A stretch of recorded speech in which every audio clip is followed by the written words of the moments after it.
बनेल बात जर चहाला असेल चितळींच्या बाकरवडीची साथ। आपण बघताय महाराष्ट्र देश एबीपी माझावर पुन्हा एकदा बातमी येते। मंत्री धर्मेंद्र प्रधान यांच्या राजीनाम्यासंदर्भातली राजीनामा आला आणि राज्यभरात मग प्रतिक्रिया उमटू लागल्यात। पुण्यामध्ये मेलडी चॉकलेटचं वाटप करण्यात आलंय, तर ठिकठिकाणी फटाके फोडून आनंद साजरा करण्यात आलाय। कुठे ढोलताशांच्या गजरात सरकारच्या निर्णयाचं स्वागत करण्यात आलंय। पुण्यामध्ये गुडलक चौकात मेलडी चॉकलेटचं वाटप करण्यात आलंय, तर काँग्रेस भवनमध्ये युवा काँग्रेसच्या कार्यकर्त्यांनी जल्लोष केला। बारामतीत धर्मेंद्र प्रधानांच्या राजीनाम्यानंतर मेलडी चॉकलेट वाटण्यात आली। मुंबईतल्या वांद्र्यामध्ये बँडस्टँड परिसरातही सेलिब्रेशन झालंय। या कार्यक्रमात खासदार वर्षा गायकवाड आणि आमदार असलम शेख यांची प्रमुख उपस्थिती होती। चंद्रपूर शहरातील इंदिरा गांधी पुतळ्यासमोर तिरंगा हातात घेत आंदोलन करण्यात आलं।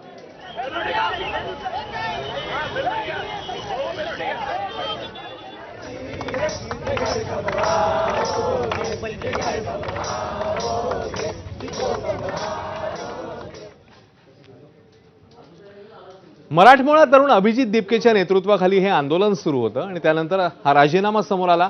या आंदोलनानंतर या राजीनाम्यानंतर आंदोलन मागे घेण्यात आलं आणि त्यानंतर अभिजित दिपकेचे कुटुंबीय भावूक झाल्याचं पाहायला मिळालं।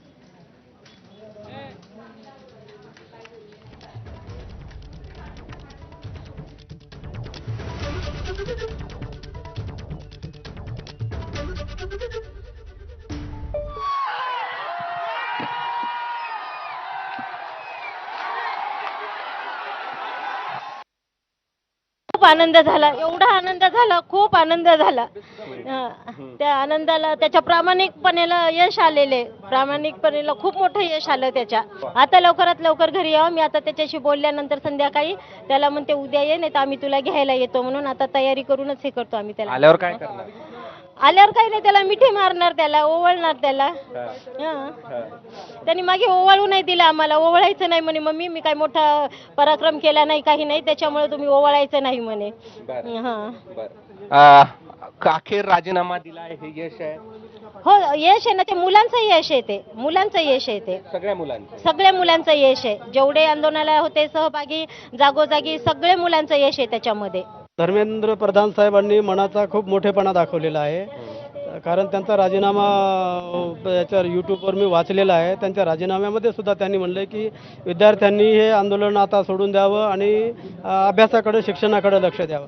हा खूप मनाचा मोठेपणा आहे। आजकाल कोणी सरपंचाची खुर्चीसुद्धा सोडत नाही की ज्या ग्रामपंचायतमध्ये 5 पैशाचं इन्कम नसतं, पण ती खुर्चीसुद्धा सरपंचाची कोणी सोडत नाही। पण एवढं मोठं पद सोडणं आणि पद सोडताना सुद्धा त्यांनी विद्यार्थ्यांच्या शिक्षणाचाच विचार केलेला आहे, ही फार मोठी गोष्ट आहे। या घटनेकडे कुणीही जय किंवा पराजय या दृष्टिकोनातून पाहू नये। अभिजित सुद्धा उच्च विद्याभूषित आहे, त्यांनी काही विचार करूनच त्याचे मुद्दे मांडलेले होते आणि त्याला यश मिळाले।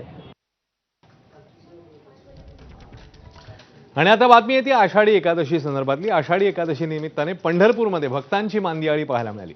विठ्ठल रुक्मिणीच्या चरणी नतमस्तक होण्यासाठी वारकऱ्यांनी पंढरी नगरी गजबजून